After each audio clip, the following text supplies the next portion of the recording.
अहमेव समेवाग्रे नान्यत् यत् सत् सत्परम् पश्चादहमदेतच्चेयो वशिष्ये सोऽस्म्यहम् ऋतेऽर्थं यत् प्रतीयेते न प्रतीयेते चात्मने तद्विद्यादात्मनो मायां यथा भासो यथा तमः यथा महान्ति भूतानि भूतेषु चावचेष्वनु प्रविष्टानि धातेषु तेष्वहम् एतावदेव जिज्ञासं तत्त्वजिज्ञासुनात्मनः अन्वयव्यतिरेकाभ्यां यत् स्यात् सर्वत्र सर्वदः। भगवान की अनंत कृपा से हम जीवों को यह मानव शरीर मिला हुआ है। कई बार बतलाया इस क्यों मिला है, क्या जरूरी थी। सबसे पहले ये बतला दूं, अभी जो आपको मैंने संस्कृत में श्लोक बोले हैं ये 4 श्लोक हैं और श्रीमद् भागवत महापुराण में ब्रह्मा जी ने 4 श्लोक श्रीमद् भागवत नारद जी को सुनाई थी।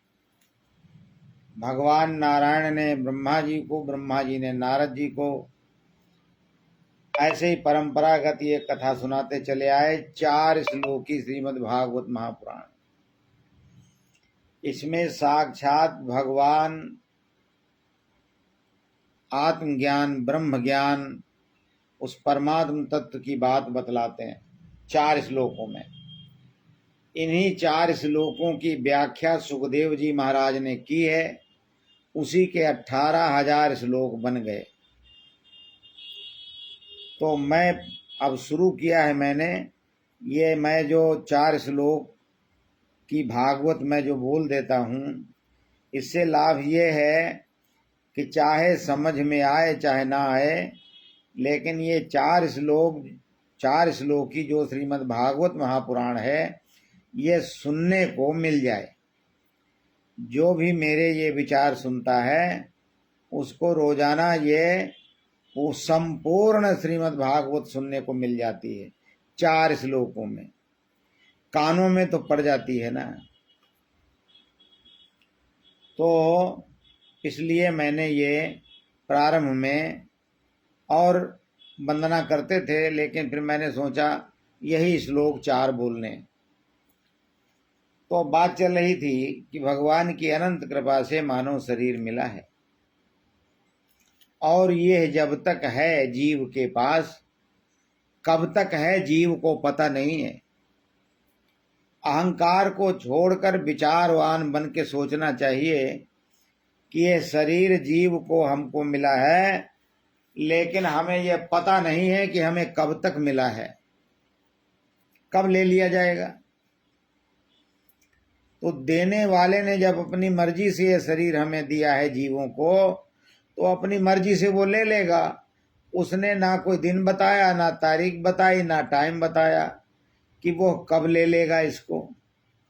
तो इसलिए जो है, कोई भी संसार में कितना बड़ा राष्ट्राध्यक्ष हो, कितना बड़ा वो धनवान हो, बलवान हो, बुद्धिमान हो, विवेकवान हो, बड़ा चतुर हो, चालाक हो, लेकिन उसे ये ज्ञान नहीं है कि यह शरीर हमसे कब ले लिया जाएगा।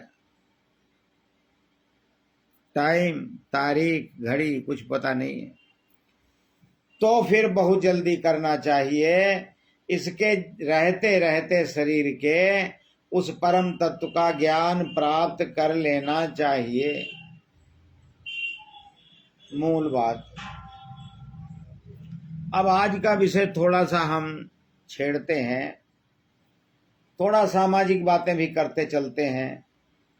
जो भगवत तत्व की बात है वो तो बहुत थोड़ा ही इशारा काफी होता है। राज की बात है।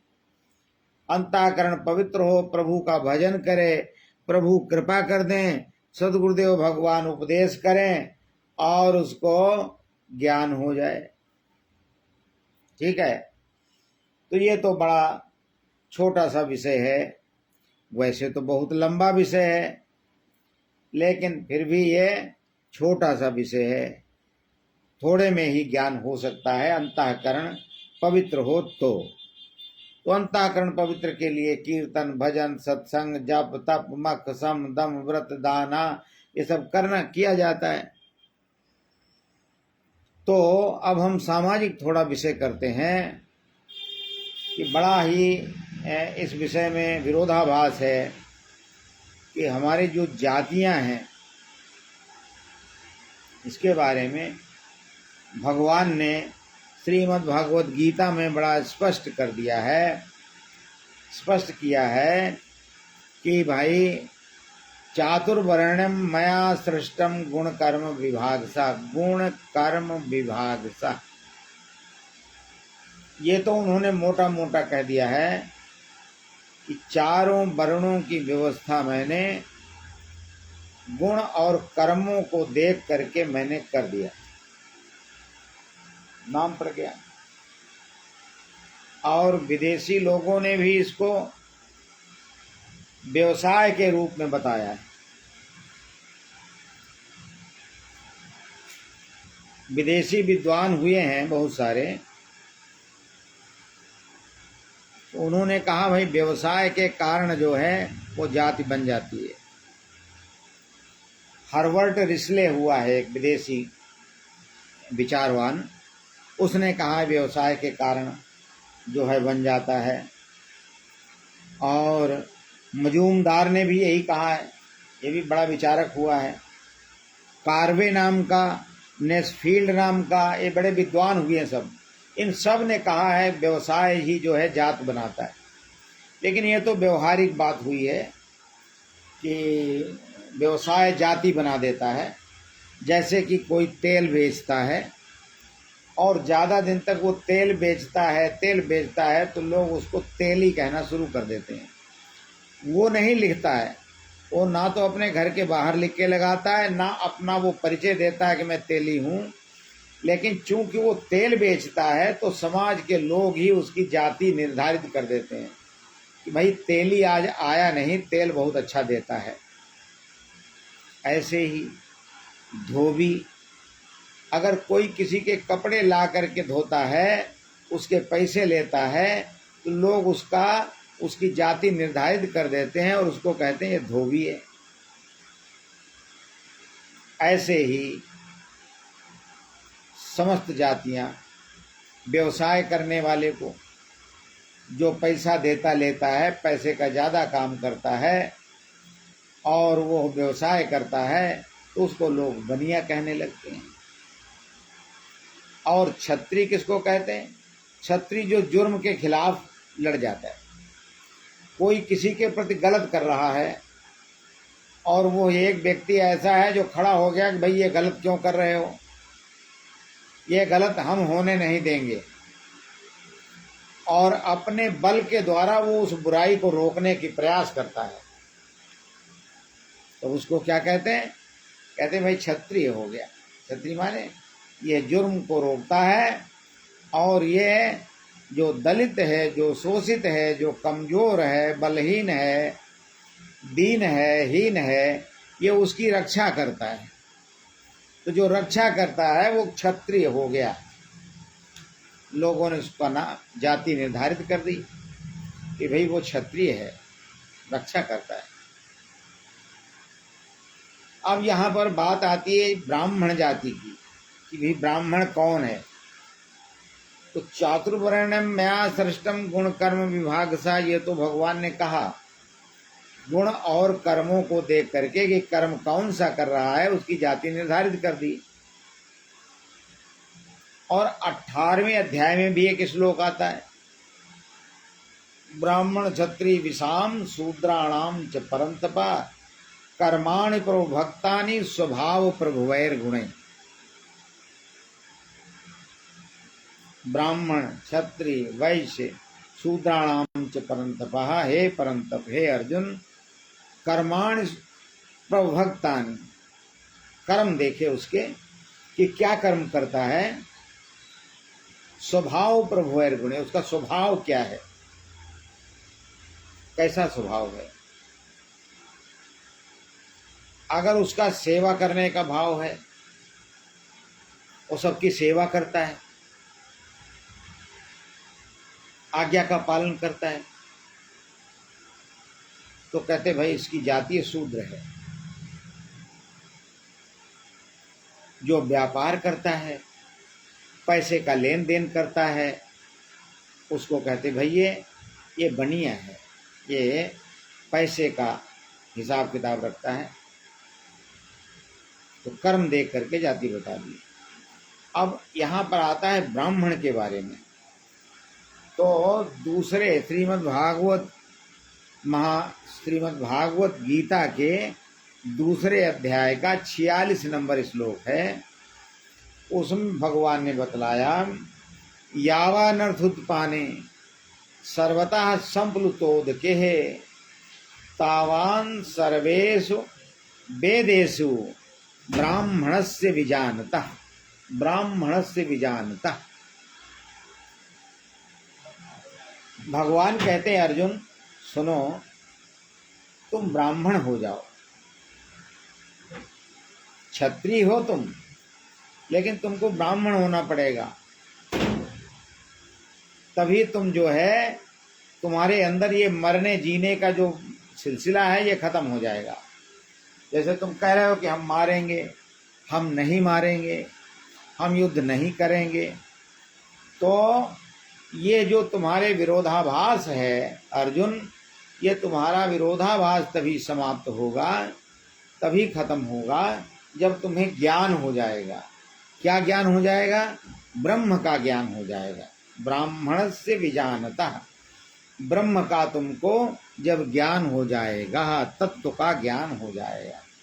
तत्व माने मूल तत्व, जिसके द्वारा सृष्टारमनेक रूपम विश्वैशकम सृष्टि विनार अनेक रूपम सूक्ष्माति सूक्ष्मम कल्लस्य मध्य विश्व सृष्टारमनेक रूपम।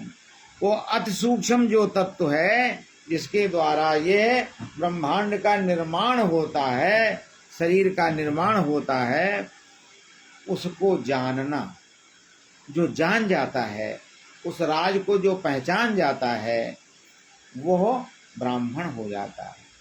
उस ब्रह्म को जो जान जाता है। तो कैसे? जैसे यावा अनर्थ उत्पाने, कहते भाई सर्वतः संप्लुतोदके, जैसे कोई जलाशय है, छोटा सा तालाब है, तो उस छोटे से तालाब में पशु नहाते हैं, पशु पानी पीते हैं, लोग उसमें कपड़े धो देते हैं, ऐसे ऐसे लोग उसका प्रयोग करते हैं। लेकिन जिनके गांव के या शहर के किनारे से गंगा आदि बड़े जलाशय निकलते हैं, वो तालाब में नहीं जाते। उनका उस छोटे तालाब से कोई प्रयोजन नहीं रहता, उधर कोई जाता ही नहीं।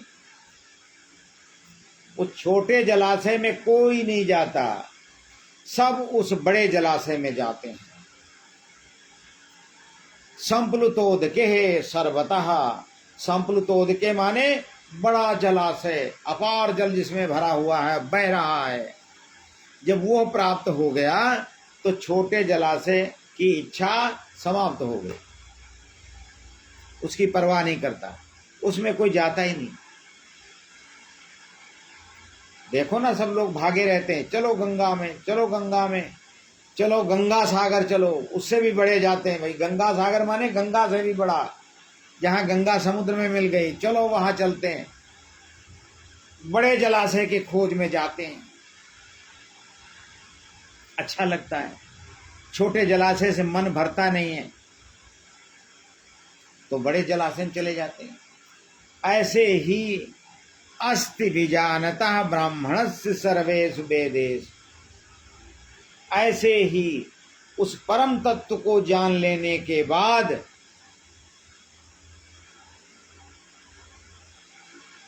ब्रह्म तत्व, अब ये साधारण बात तो है नहीं, ये तो गिने चुने लोगों को प्राप्त है। जिनको कोई जान नहीं पाता, पहचान नहीं पाता है कि वो ब्रह्मज्ञानी कौन है, कहाँ पर है। उसके जीवनी जब उसके नजदीक रहोगे तो पता लगेगा उसका जीवन कैसा है, तो पता लगेगा ये ब्रह्मज्ञानी है, वही असली ब्राह्मण है। जैसे हमारे सारे ऋषि थे, कश्यपो अत्रि वसिष्ठस्य विश्वामित्रो अथ गौतमः जमदग्नि भरद्वाजा इति सप्त ऋषया स्मृतः। आकाश में सप्त ऋषियों का मंडल एक होता, तारों का, शाम को दिखाई देता है। तो वो सप्त ऋषि सातों हमारे क्या थे? ब्रह्मज्ञानी थे,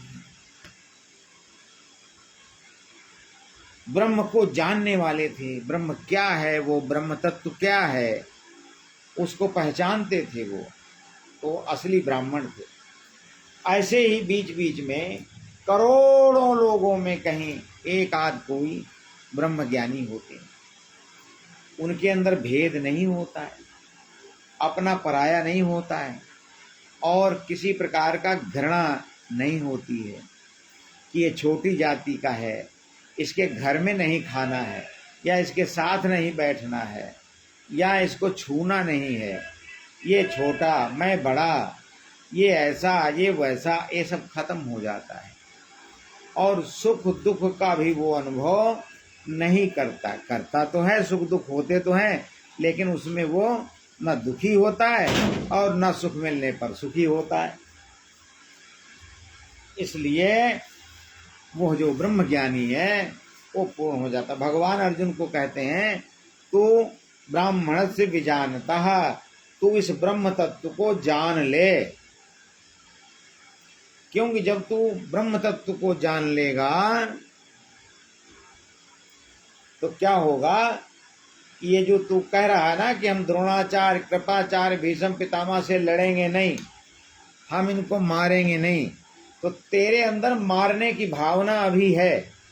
तुझे ऐसा लग रहा है कि मैं बाण चलाऊंगा और मैं मारूंगा तो ये मर जाएंगे, लेकिन अर्जुन ऐसा नहीं है, ऐसा नहीं है। तू मारने वाला नहीं है, तेरे मारने से कोई मरने नहीं लगा। कारण वो अजर अमर अविनाशी हैं। और रही शरीरों की बात, तो शरीर तो पहले ही जड़ है। जब सुषुप्ति अवस्था में सो जाता है जीव, तो कहाँ शरीर का पता रहता है ना। तो ये जब मन शरीर के पास, शरीर मन से चलायमान होता है, ध्यान रखना, शरीर बिल्कुल जड़ है, जड़ है एकदम, ये मन के द्वारा चलायमान होता है। अगर मन अपने आत्म स्वरूप में लीन हो जाए तो शरीर जड़ हो जाता, बेकार हो जाता। जैसे डॉक्टरों ने आजकल थ्योरी निकाली है कि वो रीढ़ में एक इंजेक्शन लगा देते हैं तो मन काम करना बंद कर देता है, मन और शरीर का संबंध खत्म हो जाता है। तो चाहे पेट फाड़ दो, चाहे टांग काट दो, चाहे आंख निकाल के दूसरी डाल दो, चाहे हाथ काट दो, चाहे सारा शरीर काट दो, मन को कोई पीड़ा नहीं होती है, क्योंकि मन ने शरीर से अपना संबंध छोड़ दिया। और जब मन ने शरीर से संबंध छोड़ दिया तो शरीर बेकार हो गया, अब वो किसी काम का नहीं है, ना हिलता है, ना डुलता है, ना उसमें पीड़ा होती है, ना उसमें दर्द होती है, कुछ नहीं होता। डॉक्टर उसको काट रहे, छांट रहे, बना रहे, सब कुछ करते हैं। तो इसलिए जो है यह मन ही शरीर को चलाता है, तो शरीर पहले ही जड़ है। तो जीवात्मा जो है इसमें रहती है, शरीर में। जीवात्मा क्या है बतलाया पहले भी है आपको। जीवात्मा 5 ज्ञानेंद्रियां, 5 प्राण, मन और तथा बुद्धि, ये 12 तत्वों का। वैसे 5 कर्मेंद्रियां भी जोड़ लेते हैं, लेकिन कर्मेंद्रियां तो शरीर की हैं, वो जड़ हैं। तो उनको जोड़ लें तो कोई बात बनती नहीं है, सूक्ष्म शरीर में जोड़ने से नहीं बनती। तो क्या है, 5 ज्ञानेंद्रियां, 5 प्राण, मन तथा बुद्धि। 5 प्राण कौन से? प्राण, अपान, उदान, व्यान, समान, ये 5 प्राण हैं। और ज्ञानेंद्रियां है ना, ये 5 हो गई, 5 5 10 हो गई। और मन और बुद्धि, ये 12 तत्व का सूक्ष्म शरीर हो गया। और सूक्ष्म शरीर जो है वो इसमें रहता है। और जब भगवान का आदेश होता है तो सूक्ष्म शरीर निकल जाता है, शरीर को छोड़ देता है। तो लोग कहते हैं भाई शरीर मर गया। अच्छा, लोग अज्ञान में ज्ञान का काम करते हैं, अज्ञान में ज्ञान का काम करते हैं। कितना भी प्रेमी हो, माँ से ज्यादा पुत्र को कोई प्रेम नहीं करता है। 25 साल का नौजवान हो और वो सूक्ष्म शरीर उसमें से निकल गया, तो लोग कहते वो मर गया। और माँ भी बैठी, वो भी कहती मर गया। तो अब माँ का भी मोह, पिता का भी मोह, भाई का मोह उस शरीर से खत्म हो गया। अब तैयारी क्या कर रहे हैं, इसको लेके जाना है कहाँ? शमशान घाट। अब ये शरीर किसी काम का नहीं रह गया, इसको जला देंगे। जला क्यों देंगे? क्योंकि 5 तत्वों में मिल जाएगा। 5 तत्वों का बना हुआ है ना ये, पृथ्वी, जल, आकाश, अग्नि, वायु, ये सब मिला के बनाया है, शरीर बना है ये। तो ये उसी तत्व में सब अपने अपने तत्व में लीन हो जाएंगे। अब शरीर से कोई मोह नहीं रह गया। थोड़ा वो उस मन को लगेगा, थोड़ा रो पीट लेंगे, लेकिन रोते जाएंगे और उसको बांस का वो टिकटी बनाते जाएंगे और उसको उस पर रखते जाएंगे और फिर लेके भी चले जाएंगे और फिर जलाते भी जाएंगे और थोड़ा सा रो भी लेंगे। थोड़ा मोह है ना शरीर से कि भाई ये जब जिंदा था तो काम करता था, ऐसा था, वैसा था, बोलता था, प्रेम करता था, इसीलिए थोड़ा रो लेंगे, थोड़ा दुख मनाएंगे। लेकिन आंतरिक रूप में पता है कि ये बेकार हो गया, तभी तो लेके भागते हैं ना। माँ भी बड़ा रो रही है, गिर पड़ती है, चिल्लाती है, पत्नी भी रोती है, बहन भी रोती है, चिल्लाती है, पिटती है, नहीं ले जाने देंगे, नहीं ले जाने देंगे, नहीं ले जाने देंगे, झूठ झूठ कहती है। अंदर से उसको पता है कि ले जाना तो पड़ेगा, है ना। क्योंकि आंतरिक रूप में उसको पता है कि जिससे हमारा संबंध था, जीवात्मा थे, वो निकल गई है। अब जीवात्मा निकल गई है तो शरीर किसी काम का नहीं रह गया है। तो सब प्रेम किसको करते हैं? जीवात्मा से करते हैं।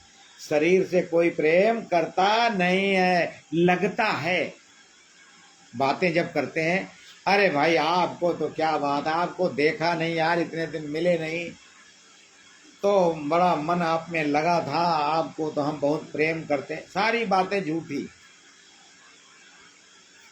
100% झूठ का व्यापार। क्या करते हैं? 100% झूठ का व्यापार करते हैं। क्योंकि शरीर झूठा है, तो शरीर से जो कुछ भी करते हैं सब झूठा है ना। लेकिन फिर भी व्यवहारिक दृष्टि में करना पड़ता है तो करते हैं। लेकिन जैसे जीवात्मा निकल गई, जीवात्मा ने इसको छोड़ दिया, तो बस लोगों ने भी छोड़ दिया। लोग कहते हैं भाई अब तो बेकार हो गया। इसलिए जो है भगवान श्री कृष्ण कहते हैं, अर्जुन तू जो कहता है कि भीष्म पितामह को नहीं मारेंगे, द्रोणाचार्य को नहीं मारेंगे, कृपाचार्य को नहीं मारेंगे, हमारे गुरु हैं, तो तू नहीं मारेंगे करता है, तो क्या तू मार भी सकता है? कहाँ मार सकता है? जीवात्मा अजर अमर अविनाशी है और शरीर जड़ है, तो किसको मारेगा? ये बात तुझे जाननी पड़ेगी। ब्राह्मण से भी जानता, तुझे ब्रह्म को जानना पड़ेगा। जब तू ब्रह्म को जान लेगा, तत्व को जान लेगा, राज को समझ लेगा, तो फिर तू मोह नहीं करेगा। सारा मोह भंग हो जाएगा। बस फिर तू करेगा, फिर तू लड़ेगा, मारेगा। अभी तेरे अंदर मोह उत्पन्न हो रहा है, ये मेरे हैं, मैं इनका हूं, है ना। तो भगवान कहते हैं ब्राह्मणेषु सर्वेषु वेदेषु तावान, तू ब्रह्म को जान ले। इसको जान करके फिर तेरा कोई प्रयोजन वेदों में भी नहीं रह जाएगा, किसी चीज में नहीं रह जाएगा। जैसे जब एमए कोई व्यक्ति कर लेता है तो एमए की किताबें, इंटर की बीए की किताबें, 10वीं की किताबें, उसके लिए वो सारी बेकार हो जाती है। फिर सारी किताबें बोरी में इकट्ठा करके कहते रद्दी में बेच देते हैं। क्यों? हमें अब उनका जो तत्व था, उनका जो मूल ज्ञान था, वो पता लग चुका है। और मूल ज्ञान जब पता लग गया और डिग्री मिल गई वहां से कि तुम्हारा एमए कंप्लीट हो गया, फर्स्ट डिवीजन पास हो गए, मतलब तुमने इन किताबों में से जो जानना था, अच्छा सच्चाई जाननी थी, वो जान ली, अब ये बेकार हो गई।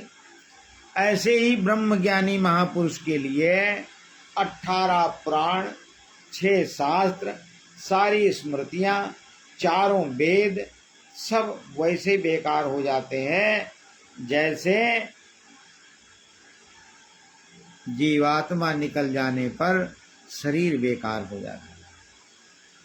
ऐसे ही ब्रह्म को जान लेने पर सारे वेदों का भी कोई जरूरत नहीं रह जाती है, वेदों में भी उसका कोई प्रयोजन नहीं रह जाता है।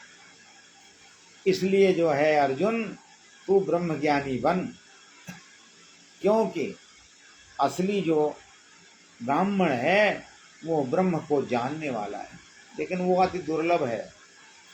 साधारण समाज में वो कहाँ मिलेगा, क्योंकि आजकल कोई उस परम तत्व के ज्ञान को जानना ही नहीं चाहता, पता ही नहीं करना चाहता। सब भागे जा रहे हैं। कोई कहता ओ तीर्थ में चलो, भर भर गाड़ी चले जा रहे हैं। कोई कहता ओ तीर्थ में चलो। कोई सब भागे चले जा रहे हैं, कहीं कोई किसी को सुनता ही नहीं, कोई जानता ही नहीं, ठहर करके विचार करता ही नहीं, चले जा रहे हैं, चले जा रहे हैं, चले जा रहे हैं। कहाँ जा रहे हैं कोई पता नहीं, क्यों जा रहे हैं पता नहीं, क्या मिलेगा वहां पता नहीं, बैठ करके विचार नहीं करता कि उस परमात्म तत्व की जिसकी हम खोज करने के लिए भागे हैं वो कैसा है, वो कहाँ है, किस प्रकार उसकी जानकारी होगी, किसके द्वारा जानकारी होगी,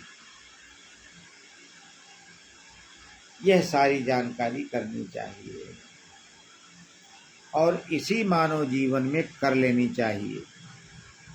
नहीं तो साथी कोई बनने वाला नहीं है, सब छोड़ देंगे, दूर भाग जाएंगे, शरीर को लकड़ियों पर धर के जला देंगे, काम खत्म हो गया। कोई धन, कोई बल, कोई बुद्धि, कोई रिश्तेदार, कोई बंधु, कोई प्रियतम, कोई प्रेमिका, कोई पैसा धन कुछ भी काम नहीं आएगा। इसीलिए जो ज्ञानी पुरुष हैं वो कहते हैं कि अपने मन की सारी ऊर्जा, अपने मन की सारी पावर, अपनी बुद्धि की सारी पावर इस संसार में ही लगा के नहीं रखनी चाहिए, बेकार हो जाएगी। जब शरीर वृद्ध हो जाएगा, ज्यादा किसी काम का रह नहीं जाएगा, संसार के लोग फिर तुम्हारी परवाह नहीं करेंगे, एक कोने में बैठा रहेगा, आवाज दिए कोई सुनेगा नहीं, फिर क्या करेगा। इसलिए पहले ही उसकी जानकारी कर लो कि वो परमात्म तत्व क्या है। जब ये समझ में आ जाएगा तो जीवन धन्य हो जाएगा। विभीषण कहता है, हे प्रभु आपने कृपा कर दी। अहो भाग्य मम अमितयति राम कृपा सुख पुंज।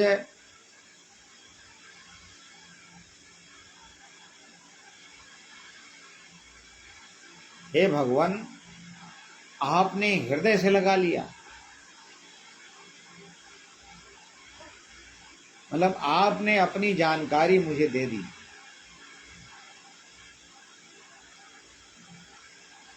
अहो भाग्य हो गया मेरा। संसार के लोग क्या कहते हैं, अरे वो तो बड़ा भाग्यशाली है, उसका तो व्यापार बहुत चल रहा है। अरे कहाँ भाग्यशाली है, वो सब बर्बाद कर रहा है। क्या मन की बुद्धि की पावर बर्बाद कर दिया उसने सब।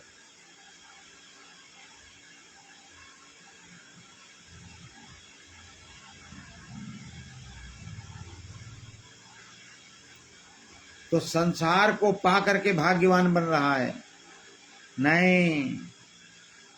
अहो भाग्य मम अमितयत, हे प्रभु राम कृपा सुख पुंज, हे नारायण आपकी कृपा, आपका प्रेम मिल गया मुझे, मैं धन्य हो गया। जिसे प्रभु का प्रेम मिल जाए, भगवान उसको अपना लें, प्रभु की जानकारी हो जाए, मन उसमें लग जाए, इससे बड़ा धन्य भागी कौन हो सकता है। बाकी सब बेकार है, सब बेकार।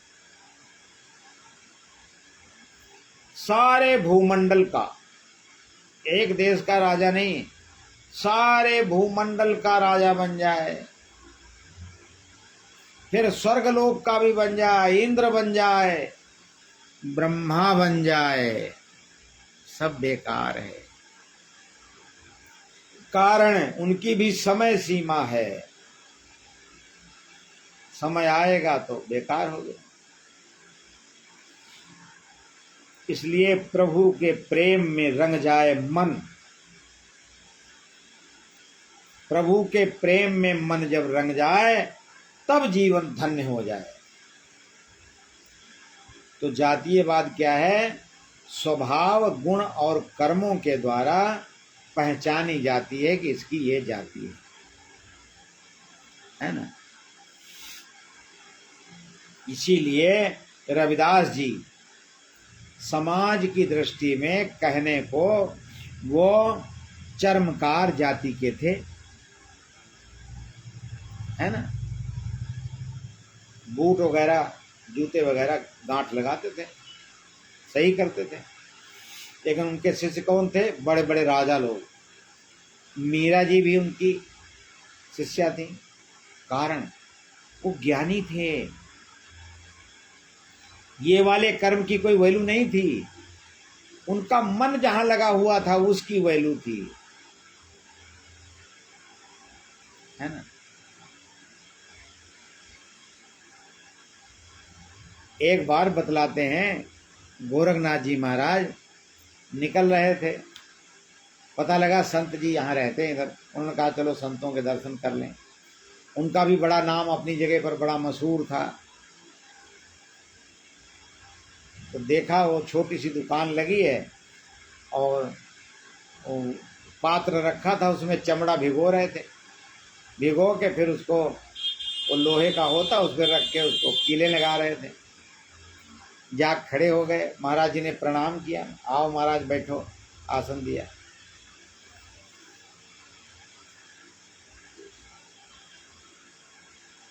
उन्होंने कहा संत जी प्यास लगी थी। उन्होंने कहा अभी जल मंगाते हैं, अभी पिलाते हैं आपको। कहता नहीं, मंगाने वाला जल नहीं, हमको गंगा जल पीना है, ताजा। अब वो समझ लो कोई परीक्षा ले रहे थे, कुछ सिद्धियों की बात कर रहे थे थोड़ा। तो वो जो पात्र रखा था चमड़ा भिगोने वाला, उन्होंने उसको उठाया तो वहां एक छेद दिखाई दिया। तो गोरखनाथ जी से उन्होंने कहा महाराज जी ऐसा करो, आपके पास एक कमंडल है, वो देखो इसमें देखो गंगा जी बह रहे नीचे, उस छेद में अपना कमंडल इसमें गंगा जी में भर लो। तो गोरखनाथ जी ने जब देखा तो देखा उसमें गंगा जी नीचे हर हर हर बह रही हैं, बहुत बड़ी धार बह रही है, सारी गंगा जी दिखाई दे रही नीचे। और उन्होंने डोल कमंडल नीचे हाथ डाला और उसमें से डुबो लिया और उन्होंने वो पात्र फिर वहीं रख दिया। तब से एक शब्द मशहूर है कि मन चंगा तो कठौते में गंगा, ऐसा बोलते हैं। बात मन की है। मन जब पवित्र हो गया, मन जब प्रभु में मिल गया, तो फिर बस जीवात्मा विलय हो गई और वो ब्रह्म स्वरूप हो गई। बोलो सच्चिदानंद भगवान की जय। वही ब्रह्म ज्ञानी असली ब्राह्मण होता है ना। बाकी जो जो कर्म जो करते हैं उसी उसी जाति के लोग होते हैं, है ना। तो आज का विचार यहीं पर, शरीर रहा तो कल फिर बात करेंगे। बोलो सच्चिदानंद भगवान की जय।